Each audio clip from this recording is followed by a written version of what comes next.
Hello, very good morning. என்ன பண்ணுறீங்க எல்லோரும்? டீ காஃபி சாப்பிட்டாச்சா? நான் இன்னைக்கு புதுசாக முட்டை தொக்கு ஒன்று ட்ரை பண்ணலான்னு பார்த்துட்ருக்கேன். பேனில் எண்ணெய் ஊற்றியாச்சு. ஓகேவா? எண்ணெய் நல்லா காயட்டும். எண்ணெய் காய்ஞ்சதும் ஒரு ஸ்பூன் கடுகு போட்டுக்கோங்க, ஒரு ஸ்பூன் வெந்தயம் போட்டுக்கோங்க. தினமும் காலையில் எழுந்தால் இதே தாங்க. என்ன குழம்பு செய்கிறது, என்ன சாப்பாடு வைக்கிறது, டிஃபனுக்கு என்ன பண்ணுறது, லஞ்சுக்கு என்ன பண்ணுறது, தினம் இதே தான் இல்லை? எல்லாரும் கடுகு சீரகமும் நல்லா பொரியட்டும். பாருங்க,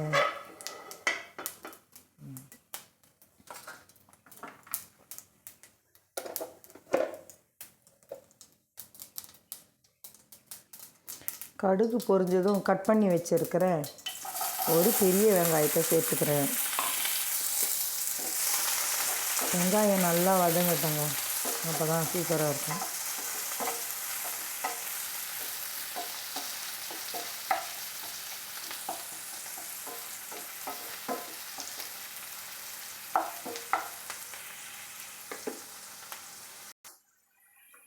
ஓகே, வெங்காயம் நல்லா வதங்கியாச்சு. கட் பண்ணி வச்சுக்கிற தக்காளியை சேர்த்துக்கலாம். பழுத்த தக்காளி 3 தக்காளி சேர்த்துருக்கேன். 3 தக்காளியை நல்லா சேர்த்து வதக்கி விட்டுடலாம். தக்காளி வதங்கிறதுக்காக உப்பு கொஞ்சம் சேர்த்துக்கலாம்.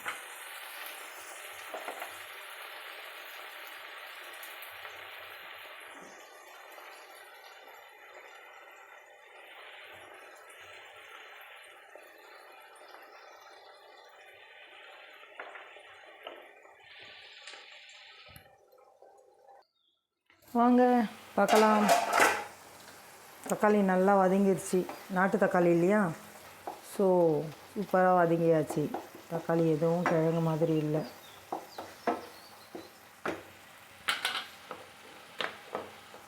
ஸோ அது கூட ஒரு அரை ஸ்பூன் மஞ்சள் போட்டுக்கலாம்.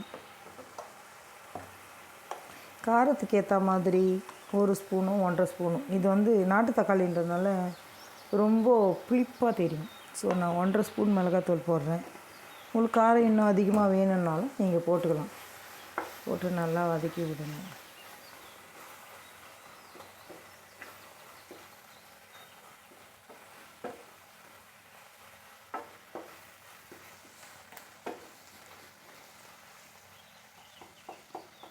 எண்ணெய் பிரிஞ்சு வரட்டும், அது வரைக்கும் அடுப்பு கொஞ்சம் சிம்மில் வச்சிடலாம், வதங்கட்டும். ஓகேங்களா?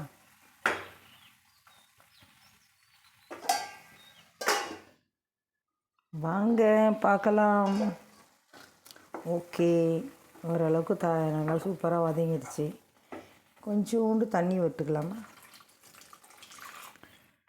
2 பேருக்கு தாங்க சமைக்க போகிறோம், அதனால் நிறைய தண்ணி விட்டு ரொம்ப தண்ணி குழம்பாக்கிட வேண்டாம்.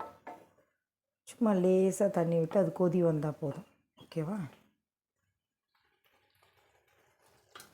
ஸோ போய் கொதி வர ஆரம்பிச்சிச்சு. போதும், இன்னும் நல்லா கொதிக்கிட்டோம். கொஞ்சமாக லைட்டாக கொதித்த உடனே சேர்க்க வேண்டியதை சேர்த்துடலாம். பாருங்க, நல்லா கொதி வந்துடுச்சு. தக்காளி சட்னி மாதிரி நல்லா தொக்கு சூப்பராக ரெடி ஆயிடுச்சு. இந்த ஸ்டேஜில் நாம் என்ன பண்ணலாம், அழகாக உடச்சி வச்சுருக்கிற ஒரு முட்டையை ஊற்றிக்கலாம். 2 பேருக்கு சமைக்க போகிறோம் இல்லையா, ஸோ 2 முட்டை வேணும்ல. ஸோ இங்கே ஒரு முட்டை ஊற்றிடலாம். முட்டையை ஊற்றிட்டு அப்படியே சிம்மில் வச்சுட்டு ஒரு மூடி போட்டுடலாம். 2 மினிட்ஸ் முட்டை வேகட்டும். வாங்க பார்க்கலாம்.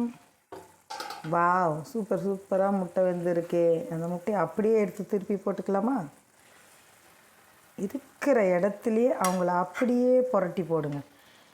ஓகேவா? அவங்க ஒரு 2 மினிட்ஸ் வேகட்டும். 2 சைடும் வெந்ததுக்கு அப்புறமா பார்த்துக்கலாங்க அவங்க எப்படி இருக்காங்கன்னு. வாங்க, 1 மினிட் ஆகிடுச்சி. வாவ், முட்டை 2 பக்கமும் சூப்பராக வெந்துருச்சு. அவ்வளோதாங்க. ஃபைனலாக கட் பண்ணி வச்சுக்கிற கொத்தமல்லி இலையை தலை மேலே தூவி விட்டு நாம் ஸ்டவ்வை ஆஃப் பண்ணிடலாம். உங்களுக்கு இந்த ரெசிபி பிடிச்சி இருந்ததுன்னா, உடச்சி ஊற்றின முட்டை தொக்கு பிடிச்சி இருந்தா செழியன் வீட்டு சமையலை சப்ஸ்கிரைப் பண்ணுங்கள். என்னோடய வீடியோவுக்கு லைக் கொடுங்க, ஷேர் கொடுங்க, கமெண்ட் பண்ணுங்கள் ஃப்ரெண்ட்ஸ். நீங்களும் இது மாதிரி செஞ்சு சாப்பிட்டு எப்படி இருக்குன்னு எனக்கு சொல்லுங்கள். நான் இந்த வீடியோவோட கிளம்புறேன்.